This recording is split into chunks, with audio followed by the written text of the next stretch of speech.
Springfield was helpless last night in the hands of frenzied citizens.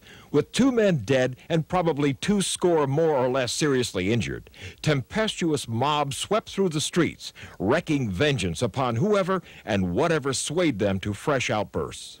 They burnt houses right down here on 12th and Madison, the second block all down through there.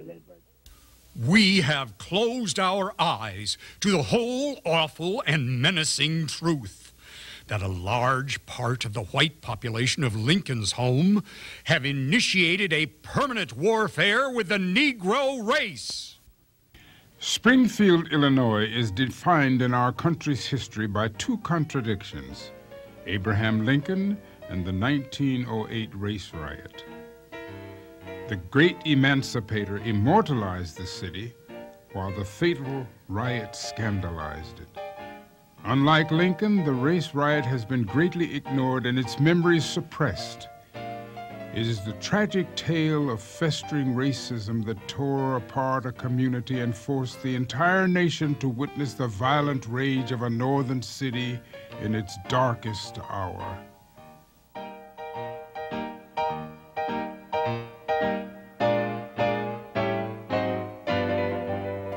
In order to understand this tragic event, we need to understand the state of the nation at the time. The United States early in the 1900s was a nation with generally an optimistic attitude and a period of enthusiasm about reform and making the country better. It was a period of general prosperity. There was a brief financial panic a few years before the race riot in 1908. But in general, times were affluent, though the wealth of the country was not very evenly distributed. During this period, thousands of blacks migrated to northern cities in hopes of finding work. This influx threatened whites. The North has been fond for a very long time of thinking of itself in terms of being the land of freedom, the land of liberty, the part of the country that emancipated the slaves from the South. One of the things white Northerners historically have been very reluctant to acknowledge, even till today, I believe, is the fact that a large portion of the white population feels a great amount of anti-black hostility. And part of the reason for that anti-black hostility, and this is relevant for Springfield and the other riots as well, is the feeling that somehow, economically, politically, or otherwise, blacks are getting out of their place. Blacks were supposed to stay in a subordinate, degraded position. Springfield in 1908 was a town that was growing very rapidly, but it was a very mobile community, lots of people moving in and out. Because we were so heavily industrial, there was a great labor market here, a draw, so that you drew not only people from the South, as in the case of blacks coming in, but you drew people from other countries. Like the rest of the country, Springfield suffered from all kinds of social strains early in the 1900s. There were pressures and controversies over the influx of foreign-born citizens to the United States in the 1890s and early 1900s, and also tension in Springfield over the rapid migration northward from southern plantations and farms of blacks to Springfield and other industrial cities for the unskilled jobs that were available there.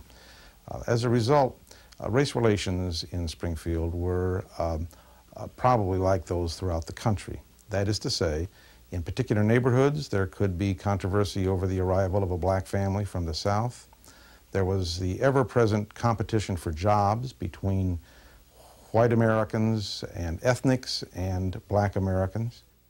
Blacks often thought that if they displayed certain characteristics that refuted the image of them, if they were industrious and hardworking, if they owned their own businesses, their own homes, if they did those things that conferred middle-class respectability, that they would be respected by whites.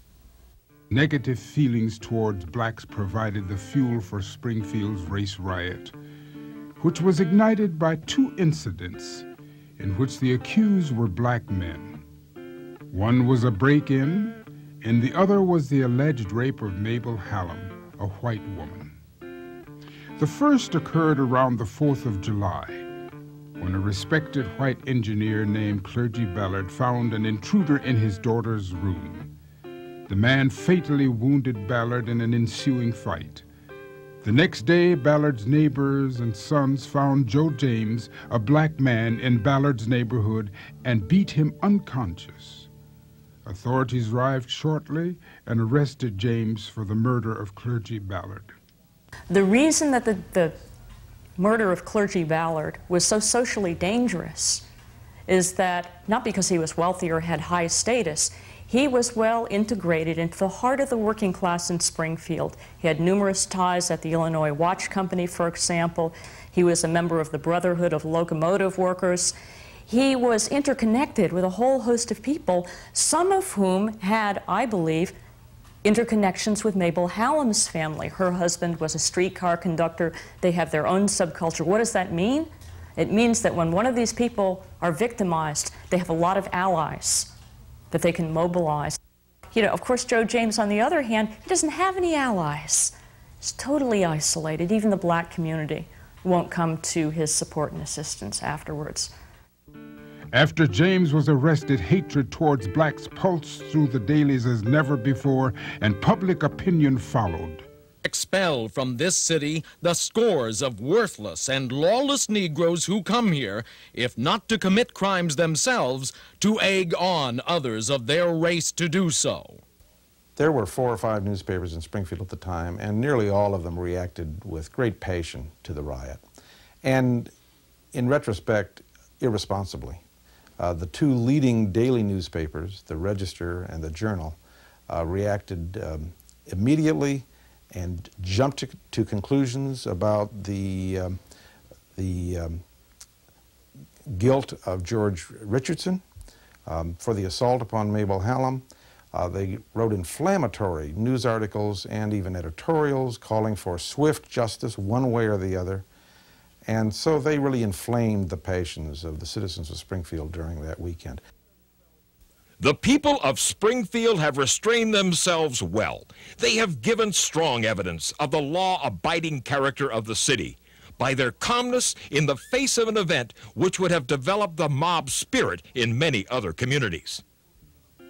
Barely a month later, newspapers reported that a white woman had been raped by a, quote, Negro fiend. Mrs. Mabel Hallam said George Richardson was her assailant. Sheriff Charles Warner arrested Richardson and placed him in the county jail, where Joe James also awaited trial. Springfield's white community felt violated. That was one of the greatest fears, especially on the part of white men, is that black men would want, in a sexual sense, their women. The significance of African Americans being accused of murder and rape at this time is that it really struck at the very core of what whites believed about African Americans. Whites perceived them as being criminals in their behavior. So the murder and rape really seemed to confirm the worst of what whites felt about African Americans.